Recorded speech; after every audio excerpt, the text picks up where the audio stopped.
warahmatullahi wabarakatuh.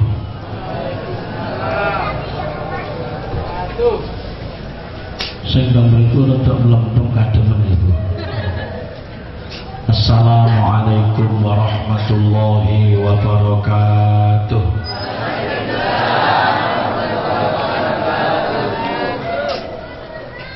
A'udzu billahi minasy syaithanir rajim. Bismillahirrahmanirrahim. Alhamdulillah.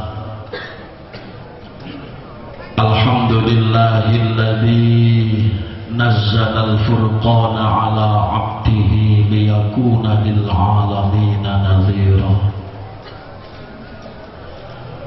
Wa ataahu Allahul mulka wal hikmah wa 'allamahu mimma yasha'. Wa man yu'tal hikmata faqad utiya khairan katsiran. Asyhadu an la ilaha illallah wahdahu la syarikalah wa asyhadu anna sayyidana Muhammadan abduhu wa rasuluh la nabiyya ba'dah. Allahumma salli wa sallim wa barik ala sayyidina Muhammad wa ala alihi wa ashabihi wa man tabi'ahum bi ihsanin ila yaumil qiyamah. Qala Allah ta'ala fi kitabihil karim,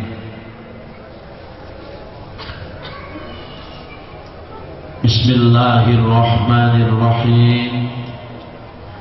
Inna hadzal qur'ana yahdi lillati hiya aqwam wa yubashshirul mu'minina alladhina ya'maluna as-solihati anna lahum ajran kabira. Wa qala an-nabiy sallallahu alaihi wasallam, inna hadhil qulub tasda'u kama yasda'ul hadid. Qila fama jila'uha ya Rasulullah? Qala tilawatul Qur'an. Al-hadith au kama qala amma ba'du. Hadratal mukarramin, para alim, para ulama, para masyayikh, wabil khusus sahibul fadilah was samahah Romo Kiai Haji Badawi Umar lan sedaya dewan asatidz pondok pesantren Al-Islah ingkang kawula mulyakaken, tokoh lingkungan, tokoh masyarakat ingkang minulya, bapak-bapak, ibu-ibu, hadirin wal hadirat, kaum muslimin wal muslimat sedaya mawon ingkang dipun mulyakaken Allah Subhanahu wa taala, dan seluruh santri putra-putri yang saya cintai dan saya banggakan. Alhamdulillah dalu niki ngleresi sareng-sareng makempal wonten majelis nuzulul Quran. Harapan kula panjenengan mugi-mugi barokahipun majelis dalu niki dadosaken sababiyae sak soro-sorone besok teng dinten kiamat angsal syafaati Al-Qur'an. Semakin yakin dateng benere ayat-ayat Al-Qur'an, semakin angsal barokah saking hidayah Al-Qur'an. Allahumma sholatullah wa salamuhu, mugi Allah ngaturaken dumateng junjungan kita Nabi Muhammad sallallahu alaihi wasallam. Napa ingkang kita lampahi dalu niki bagian saking carane kula panjenengan angsal hidayahi Allah Subhanahu wa taala. napa ingkang kita lampahi dalu niki bagian saking cara kula panjenengan kepengin nyontoh akhlake, kepribadiane, ibadahe Kanjeng Nabi Muhammad sallallahu alaihi wasallam. Pramila keikhlasan kula panjenengan ngelempak-lempak wonten majelis ilmu kados dalu niki, ngelempak-lempak wonten majelis dakwah kados dalu niki, muga-muga benjing kula panjenengan sedaya kados sing didhawuhi Kanjeng Nabi, man ahya sunnati faqad ahabbani wa man ahabbani kana ma'i fil jannah. Sapa sing seneng murip-muripi sunahku yaiku wong sing seneng marang aku, dawuh Kanjeng.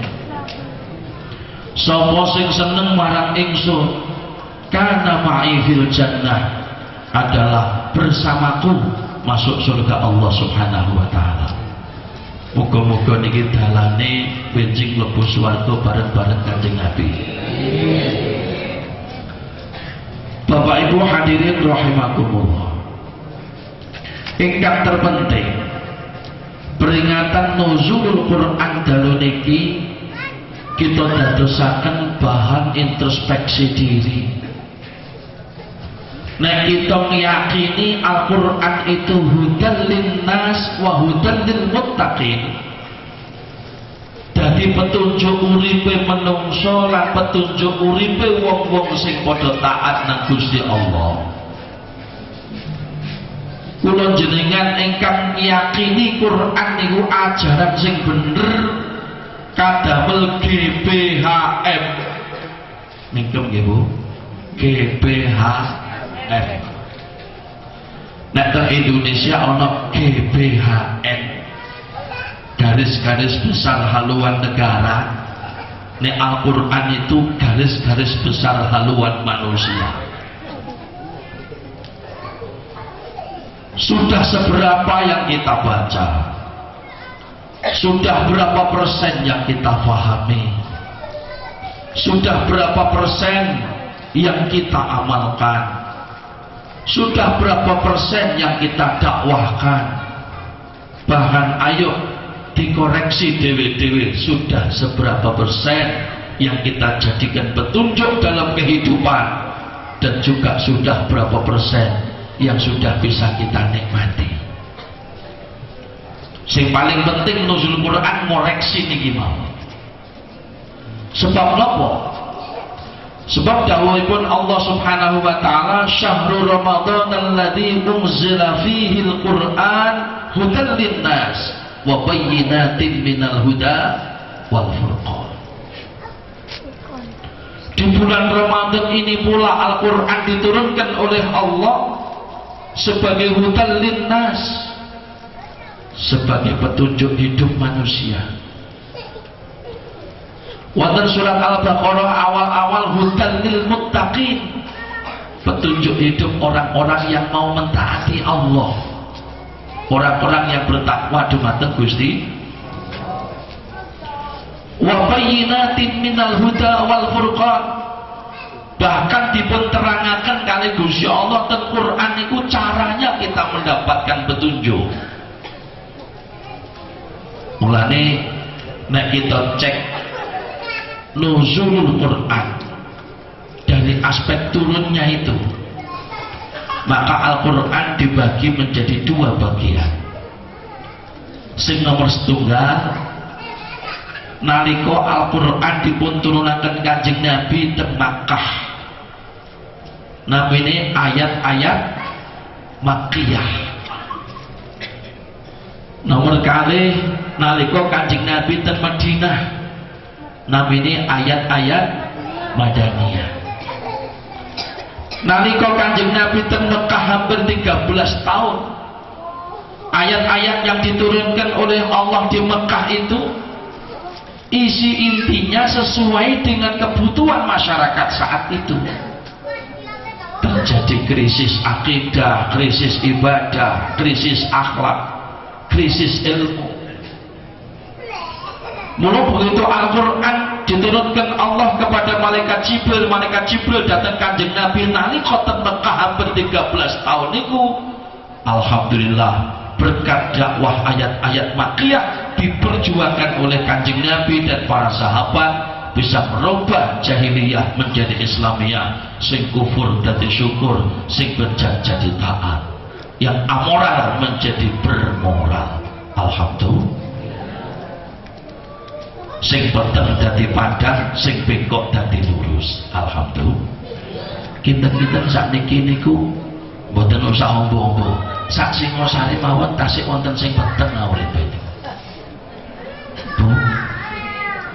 Tasih wonten kira-kira Gus Kadir sak Singosari niki wonten Abah Ali niki. Kira-kira sak Singosari niki tasih wonten sing peteng napa mboten? Tasih wonten nggih. Kira-kira sing taat karo sing maksiat kathah pundi to? Sing banter Bu kono ben krungu. Sing taat karo sing maksiat kathah pundi? Sing sembahyang ambek sing belayang akeh ndi? Sing ibadah karo sing dradrah kathah pundi? Suara TV karo ngaji rame pundi? Sing maca Quran ambek maca koran kathah pundi? Sing tibaan sholawatan pengajian nuzul Quranan ambek sing rasan-rasan kata berarti perjuangannya tasik blenger delok jawabannya elek-elek tok nih. Moga-moga angsal pitedhae Gusti. Mulane ayat-ayat Makkiyah niki masih penting terus sampai akhir hayat kita, nilainya diperjuangkan. Isi kandungan dari ayat-ayat Makkiyah, toto akidah, toto ilmu, toto ibadah, sampai muncul toto akhlak niki bagian yang terpenting dalam kisah kula panjenengan sedaya. Nggih napa nggih? Masyarakat jahiliyah biyen kaya ngoten keadaane, Kanjeng Nabi seorang diri dimusuhi wong sak negara. Nggih barokah perjuangan ayat-ayat Makkiyah itu. Mulane tiyang niku lek mboten wonten tata imane enggak ana regane di hadapan Allah.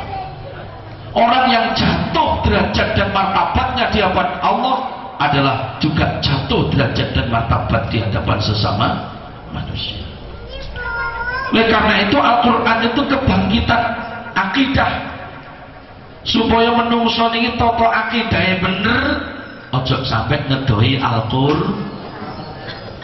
Supaya menungso niku tata ibadah bener, ojo sampai ngedoi Al-Qur'an. Namun bicara Al-Qur'an boten lepas saking sunai Kanjeng. Karena nopo sing diterangne Al-Qur'an niku tasik global-global, mujmal. Contoh awake dhewe nglakoni salat. Qur'ane lak namung ngeten, aqimis sholata li dzikri, utawa aqimis sholata innas sholata tanha 'anil fahsya'i wal munkar. Jejegno anggulmu nglakoni salat supaya eling terus tak Gusti.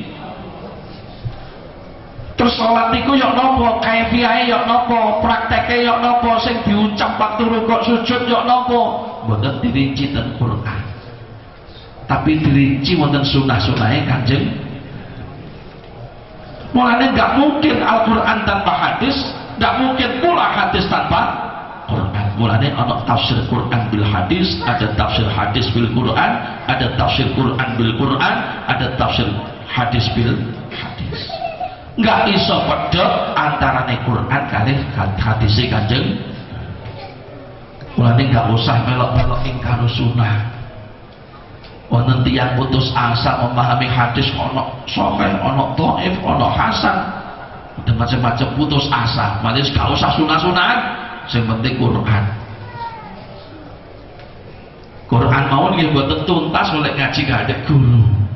Moh ulama anti madhab. Naudzubillahi min boten saged.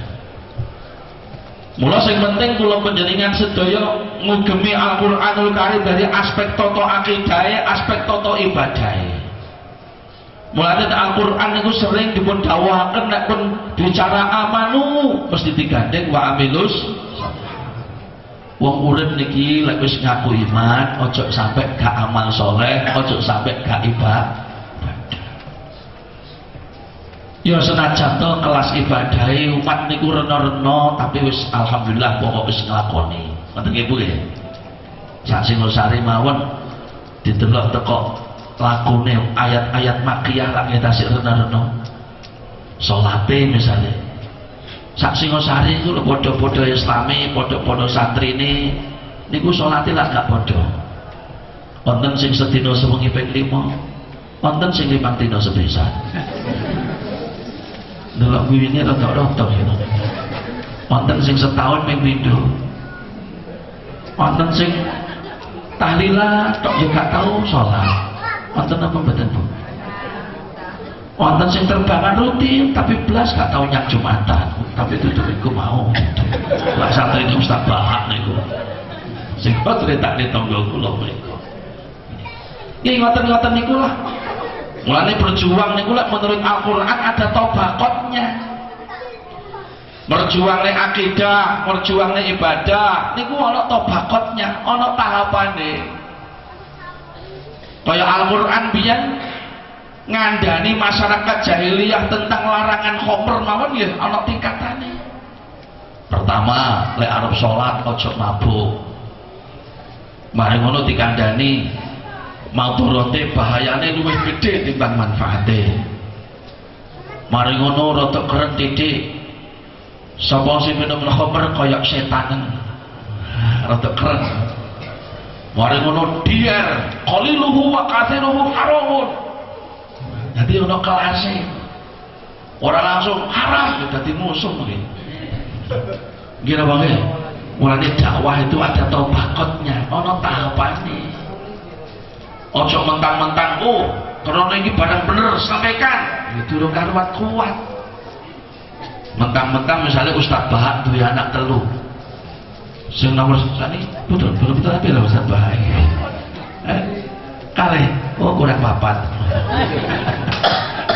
Soalnya sing pertama itu umur 20 tahun, sing nomor loro umur 15 tahun, sing nomor telu umur 5 tahun, sing nomor terakhir niku umur 2 bulan misalnya. Senang-menang Ustaz Bahak, anak-anakku kabeh nek riyo nglumpuk, abahmu mau berbuat adil mangan pecel bareng sing umur 2 bulan mencret. Gak kuat. Kondisi umat itu juga seperti itu. Al-Quran mengajari kita dakwah itu merangkul bukan memukul. Makanya kita dalam dakwah Islam Ahlussunnah wal Jamaah ojo nerokne kelompok-kelompok yang lain main keprok.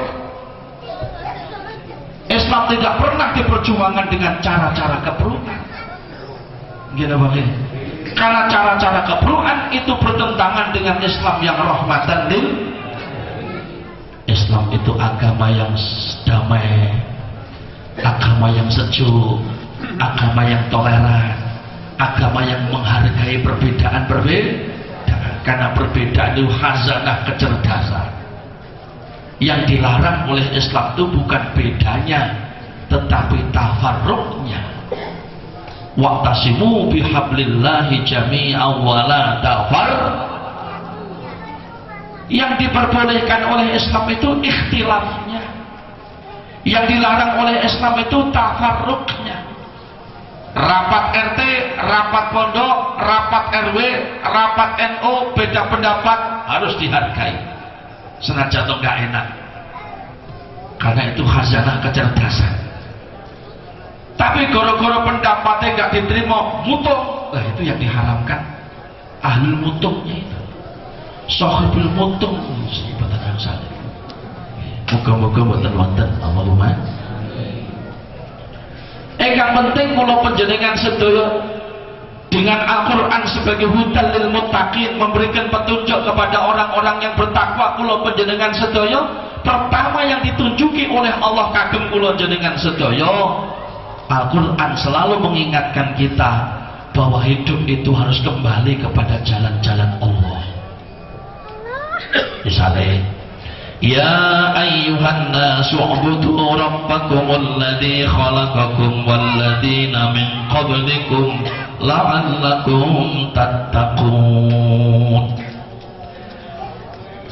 Ya ayyuhan nas, he menungso kabeh ibadah sira kabeh nang Gusti Allah.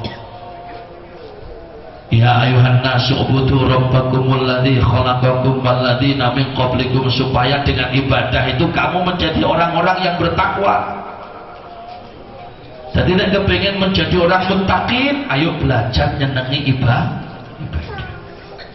Tapi ora mungkin wong iku dadi wong takwa lek ora gelem ibadah. Enggak mungkin wong iku nyenengi ibadah lek enggak ngerti ilmune ibadah. Enggak mungkin wong iku ngerti ilmu ibadah lek gak ana pondok, gak ana diniyah, gak ana simulan. Ya napa nggih? Makanya majelis-majelis ilmu ayo kula jenengan sedo dibela. Kenapa? Supaya orang Islam itu amaliyah ilmiah, ilmiah amaliyah. Apa yang dilakukan itu didasarkan pakem ilmu sing bener, ilmu sing dipahami itu dadi lakon sing bener, insyaallah itu buka lawange baro. Ayo Bu muni yo baro. Sing muni banter tak tungane nang oleh barokah dhisik. Baro. Nek ping telu langsung banter. Allahumma sholli ala Muhammad. Mergo karepe Gusti Allah dikai urip teng Al-Qur'an iki kongkon ibadah, wa ma khalaqtul jinna wal insa illa liya'budun. Dulu-dulu sing sari sak repot-repote nyambut gawe golek duit, nuntut kemakmuran dan kesejahteraan, ojo sampe ninggalno ibadah. Sebabnya gara-gara sibuk golek donya, nuntut kemakmuran kesejahteraan, lali tugas uripe ten Gusti Allah. Urip dikei gak adek njaluk, sehat dikirim gak adek njaluk, cukup dikirim gak adek njaluk. Artosipun niku napa? Jumlah paringane Gusti Allah mesti luwih gede tinimbang tingkat ikhtiar awake dhewe. 24 jam yang lalu kita dikirim sehat oleh Allah, padahal tidak 24 jam itu kita minta sehat. Gitu Bang. 24 jam yang lalu kita diberikan rasa cukup oleh Allah, cukup rezeki, padahal tidak 24 jam itu kita minta cukup. Paringane pangeran mesti luwih akeh timbang tingkat ikhtiare kula panjenengan. Mulane karepe Gusti Allah model-model ngeten iki lho, karepe niku dikongkon wong niku entengan nglakoni ibadah. Nang langgar entengan, nang masjid entengan. Napa niki pun entengan? Abotan apa entengan? Lek pancen entengan jamaah subuh pirang baris ya. Oh, sak Singosari ku tak incek teko beli bempok sing paling jago jamaah subuh. Nggih Bu nggih. Masjid Hizbullah lewanggar kene langgar iku tak incek lek subuhan sampe empet kok jowo-jowo. Saking akeh sine jowo jero gak ono blas. Kebacut ning pasar wis. Muga-muga mboten. Allahumma nah sekarang Gusti Allah urip dikai waras sehat fasilitas dikongkon ibadah kok delalah kersane ngalah repot nyambut gawe golek duit sampai gak ibadah.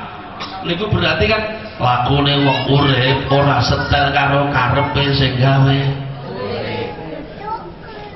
Nek lakune wong urip ora setel karo karepe sing gawe urip, wis sak mestine to lek uripe kaya layangan montang-mantinging urip ora merga wong kuwi bodho, buktine akeh wong pinter uripe montang. Ngoten apa mboten? Montang-mantinging urip ora merga wong kuwi mlarat, buktine akeh wong sugih uripe montang. Tapi sing jelas montang-mantinging urip merga pedhot hubungane kalih Gusti Allah. Mulane nek teng Singosari ana layangan pedhot bengono. Hei layangan mau kemana? Pedhot. Pedhot itu kemana? Gak jelas. Sing jelas apa nih? Summaratnahu asfala. Mesti layangan pedhot itu akhirnya akan jatuh. Muga-muga mboten pedhot ning pangeran. Muga-muga sedaya mboten pedhot ning pangeran. Allahumma pokoknya selama saya gelem derek kiai-kiai, derek ulama-ulama ahlus sunnah wal jamaah, dan dengan majelis-majelis yang sudah menjamur di Indonesia ini, apa melok tahlile, melok jamaah sholate, melok torekoe, melok sholawate, sholawat maupun mau macam saja. Zaman cilian kula biyen berjanji atirillahumma qobromul karim, mana biyen sampai apal atirillah. Balik yang cili-cilian itu berjanji, tapi hubungannya berjanji memang beda ambek sing tutur ambek tibai. Lek berjanji itu sing melek ya sing maca tok, liyane turu tok nyentakno lagune maca lawi tok. Matur-matur rame-rame tibai yang ditulis oleh Syekh Abdul Rahman At-Tibai itu, seorang ulama muhaddisin yang luar biasa dari Yaman itu. Setelah itu muncul Situturul Syekh Muhammad bin Ali bin Husain Al-Habsyi, luar biasa. Setelah itu muncul Diyaul Lamik yang ditulis oleh Habib Umar Al-Hafidh dari Tarif Hadramaut Yaman, luar biasa. Dan kebangkitan sholawat itu insya Allah menambah mahabbai umat dumateng Kanjeng. Lais umat niku iso mahabbah ten Kanjeng Nabi, dikai kekuatan iso nglakoni apa sing dilakoni Kanjeng Nabi, seneng dakwahne apa sing didakwahne Kanjeng Nabi, bakal ketemu mahabbah ilallah, mahabbah dumateng Gusti.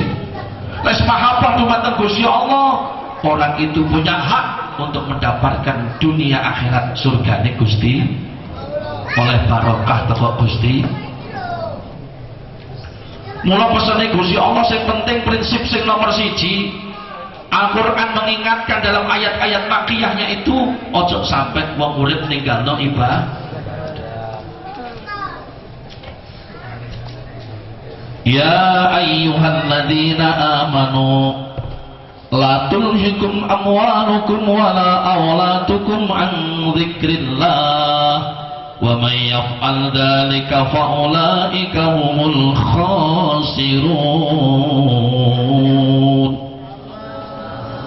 Wong iman kabeh ojo sampai anggunmu golek duit, apa dadi petani, pedagang, pejabat, karyawan.